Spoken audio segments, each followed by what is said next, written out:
Good morning, OPC, and welcome to the September edition of the Mondays with the Mayor virtual style. We've done a few of these and have gotten some really positive feedback. So hopefully you're enjoying these video segments and getting some good up-to-date information about some of the things happening in the city of Rochester Hills. For those of you who don't know me, hopefully that's not too many of you. I'm Bryan Barnett, Mayor of the City of Rochester Hills for the last 14 years and have done something the first Monday of every month for the last 13, and that is meet with our seniors at the OPC, usually hosted by my great friend Darlene Robinson. And we have a wonderful segment, about 90 minutes we spend once a month, just talking, updating on some of the things happening in the city and giving you a chance to answer or ask any questions you might have and giving me the opportunity to answer those. So, absent our ability to meet in person, we wanted to keep the string of communications alive and do a video segment. So, welcome to September and the first Monday, which of course is Labor Day, and we'll see how many of you open up your emails on a holiday. But the first week is here, and one of the things we'll start with is talking about the importance of the upcoming election and what the city's doing to make sure that every vote is counted and that the process is secure. Now, the election is just a couple months away, the first Tuesday after the first Monday in November, which happens to be November the 3rd this year.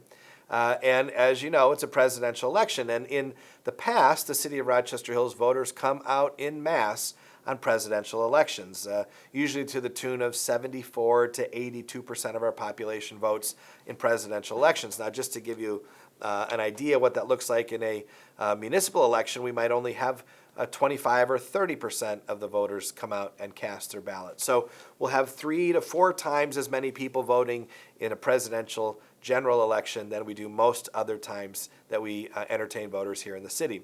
Now, what does that mean? Number one, it means we have to have a great team, and we are so blessed to have the best clerk in the state of Michigan, Tina Barton, leading our team. Many of you who watch this have worked as an election precinct worker in the past, know the quality of the training and the exceptional leadership that Tina and Leanne provide the about 250 people that we hire for an election day. Now think about that. We have to train and hire between 250 and 300 people for a single day event. Which is not easy. Think about that. That's like hiring the entire staff of a Walmart in a day to train them for one day. And you have to be perfect, because if you're not, you're going to hear about it. So a lot of pressure on their team to make sure that we find good folks, that we keep those folks safe, and that we provide them with the knowledge in order to make sure that every voter in our community feels comfortable about the process, that it's accessible, and that their vote counts. Now, talking about votes counting. Diving into the election a little bit more, you'll know, or maybe have seen, of course, largely in part because of COVID, but even this trend was happening prior to the pandemic. More and more people are voting absentee. Now, there's some partisan divides. There are party affinities for voting in person versus voting by mail. But our job at the city is to remain nonpartisan and make sure that no matter whether you want to vote in person or by mail, that your vote is counted and the process is secure and safe. So we have a drop box here at City Hall, where I'm at now, that is checked very regularly and is 100% secure with both video monitors and secured to the pavement. We have a relationship with the U.S. Post Office, which makes sure that those mailed-in votes are prioritized and that they're delivered. As we get closer, I'll give you some more information about our strong suggestions about the last day to mail in those ballots. But as I was mentioning just before, more and more people are voting absentee. They're voting by mail, either dropping it off here at City Hall, dropping it off in person early, or sending it through the mail. In this last election, the primary election, just about a month ago, almost 3/4 of the ballots cast were cast by absentee. So we have to make sure that process is really robust and secure. And it requires, obviously, a different kind of training, because most of our workers now aren't seeing as many people come through the polls or the precincts, but they're seeing more work in our AV room. In fact, at the last election, we closed City Hall, closed the entire lower floor, and made the whole lower floor of City Hall an absentee counting room for all the absentee ballots that were coming in. So we take it very seriously. It is a democracy in action. We hope that everyone gets out and votes. If you have any questions, you can contact my office at 248-656-4664. If you know an election worker, hug an election worker, socially distanced, I guess. But let's thank them for the work that they're doing to make sure that everything happens in an appropriate way. The last comment I'll make is that you should get on the city website just to make sure where you're voting. Because of COVID, many of our locations that were in churches and community centers have all changed to be located in schools and other locations. So a lot of people voting in different places than they did before. So if you have any questions, you can get all the information on the website, or if you're not comfortable with the website, just call me and we'll answer any questions that you might have in my office. Well, now that we've talked quite a bit about elections, let's talk about something that has taken a lot of the time of my staff, my top-level staff, and that is the budget process here in the city of Rochester. Now, the budget in the city is pretty unique. If you've ever owned a business, even if you just run your family business or your family itself, you know that you have to have a budget. And sticking to that budget is really important. It's even more important when it's not your money, as it is in the case of the city. We manage your money, and so to make sure that we spend things appropriately, that we are transparent in our transactions, and that we have a process that allows the public to participate and is really guided by the principles of the people who live here and those that elect the people that serve on our city council, we have almost a 7-month budget process. It starts with idea generation and prioritization, looking at what are the goals of the city council, what are the goals of the administration, and how do we want to take our dollars and focus them towards accomplishing those goals. We have a series of priorities that are all found on our city budget, and all of our city budget is found on our city's webpage.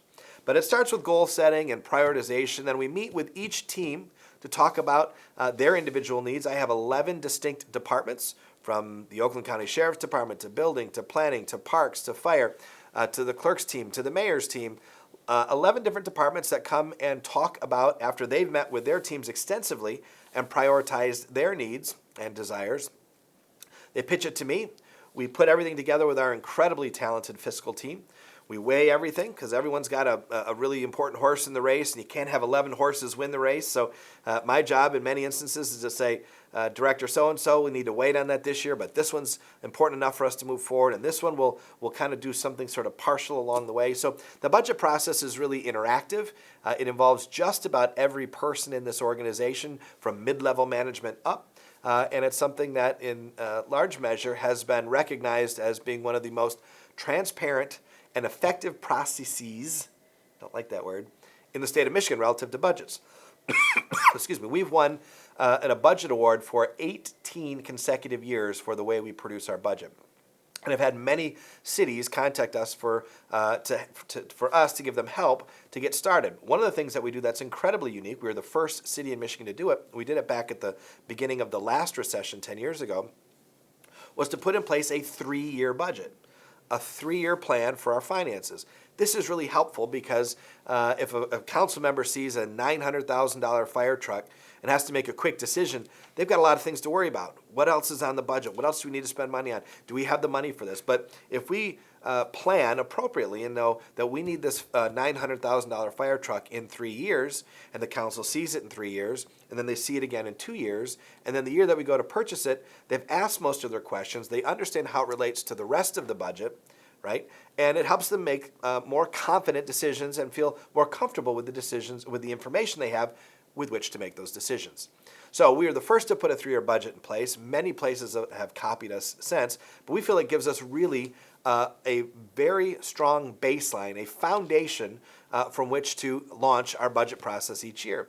It allows me to make statements like this. I can tell you, residents, that we will not raise your taxes unless you want to put a special millage on, but we're not planning to raise taxes in the year 2021, 2022, and 2023, period. And that level of stability is helpful for people looking to make a decision to invest in their business here or maybe to buy a home here. To know that taxes aren't going up for 3 years is really good information, and we can make that statement today. Now, the current budget that we looked over, that we're in the process of approving, and throughout the month of September, the council will have a public hearing where anyone can come to the mic or call in virtually on Zoom and ask questions or make comments or say we should spend more on this and less on this. But after the public hearing, the council will end up voting. And if they approve it, that budget will become the law and the direction that the rest of the administration will follow starting in 2021, right? A couple things to note. 2021, we cut our expenses 8% over this year, just to make sure that we're in good, strong financial position. I would tell you that all of our fund balances have an 80% fund balance total, which is our requirement that the council has placed on us, an 80% fund balance, which means we could operate if no revenues came in for quite a while. So we're very conservatively managed. I'm trying to throw a ton of numbers at you, but we're very conservatively managed. That the budget in general, in total, is about $160 million. So that's the size of our operation. Our annual budget's $160 million. And that one thing that might be interesting to you, that next year we're proposing to do $29 million of capital improvement. Now those are the monies, the dollars that you usually see most active in the community. Those are the ones that are paving streets and building innovation hills and putting in a splash pad on Auburn Road and putting in water and sewer projects. Those are the active dollars that are really looking to improve the quality of life of folks in Rochester Hills. $29 million in 2021. If you didn't hear anything else I said about the budget, know this. We are conservatively run. We have a strong financial position. In fact, our auditors have suggested, have suggested that we're in the top 5% for financially managed municipalities in the state of Michigan. Top 5%. And our bond rating with all three bond rating agencies is AAA.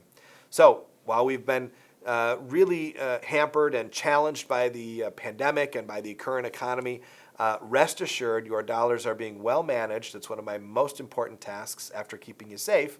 And we are in great position to be able to continue to invest in the things that make Rochester Hills the preeminent place to live, work, and raise your family. Look for the council to hopefully approve the budget later on this month. So we have all been really going through it, and I'm sure you all have a joke or a line or a meme, if you're really cool, for 2020. It's been a really challenging year. But as the season turns, we remain optimistic and hopeful because fall is one of the most beautiful times here in the city of Rochester. It's not just our scenic beauty, but there's some activities here that are fun to take in as a family every year and something that I just kind of want to draw your attention to. Now, we're still waiting for final decisions on fall sports here locally from the governor, and obviously many events are curtailed. But one place that's been serving up fall memories since 1863, and I guarantee you that's much older than all of you watching, even a couple of you, is the Yates Cider Mill. While it hasn't always been a cider mill, it has been a locally owned business in that particular location, operating continuously since 1863. You know who was president in 1863? That's right.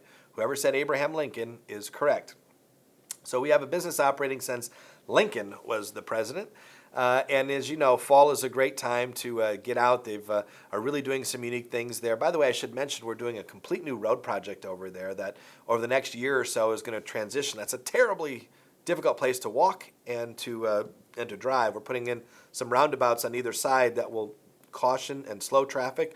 That will also help pedestrians get across the road.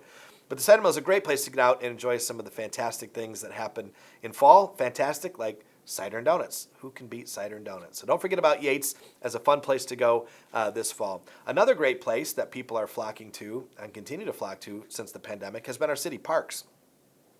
Usage of the parks is off the charts, but still, you wouldn't feel it if you're there. It still is plenty of places to go and plenty of opportunities to socially distance and enjoy some of the outdoor spaces here in Rochester Hills. A quick hitter list. We will close the beach at Spencer Park this week, but the 1 mile loop around the lake is open. It's paved. It's gravel, I guess I should say. But it's a great place to catch a sunset in the fall and to do a beautiful walk around the lake in a very safe and beautiful environment. There's some tennis courts there as well. Up the street at Borden, we've got tons of activities for inline skating, and our pickleball courts are there, and soccer, baseball, basketball courts, playgrounds, and so forth. Very active place to go if you've got some grandkids and you want to blow off some steam. That's a great place to take them. Up the road, again, John R., is Bloomer Park, a gorgeous place. One of my favorite places to walk in the fall. Some of the trails back by the velodrome are absolutely gorgeous. And they connect up with the Clinton River Trail, which can take you all the way to Macomb or all the way to West Bloomfield. So some great opportunities to enjoy some fall sports there. That is also the location of our intergenerational playground. If you haven't seen the intergenerational playground, it's made, frankly, for folks like you at the OPC with low resistance workout equipment and low entry points to get on and off the equipment. If you haven't been there, it's right by our historic stone shelter. Check out our intergenerational playground at Bloomer Park. And the last park I'll mention is Innovation Hills. Now, you know this is one of my favorites, and I'm telling you it's not just my favorite because we had 20,000 car trips to Innovation Hills in July. That's pretty incredible. And we are breaking ground this month, I should say, on a new $3.5 million playground. It's going to be the coolest, most innovative, fun place to take your grandkids anywhere in Southeast Michigan. Give me about 9 months to build it, and next spring, it's going to look incredible. We have this giant tree in the middle, kind of a two-story tree that you enter on the second floor. It's accessible for folks with of all abilities, really. It's got a Clinton River-type bridge that leads to it.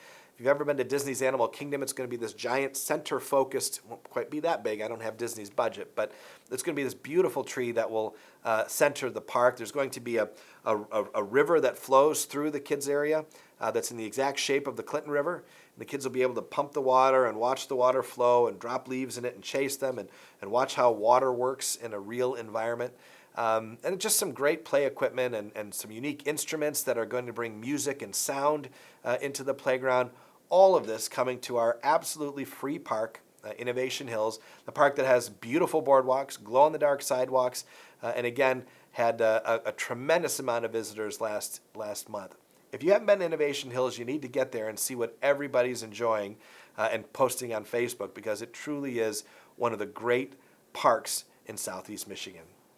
Now, friends, as we wrap up this edition of Mondays with the Mayor, let me leave you with a couple quick notes. Obviously, we're still in the throes of a pandemic, and we follow the governor's direction, because we have to, on how things can open and how many people can gather, and we want to encourage you to continue to wear masks, especially those of you in our vulnerable population, and to be very careful about your social distancing, hand washing, things you've all heard 100 times. But if you're looking for a couple other ways to support the community, I'll offer you two.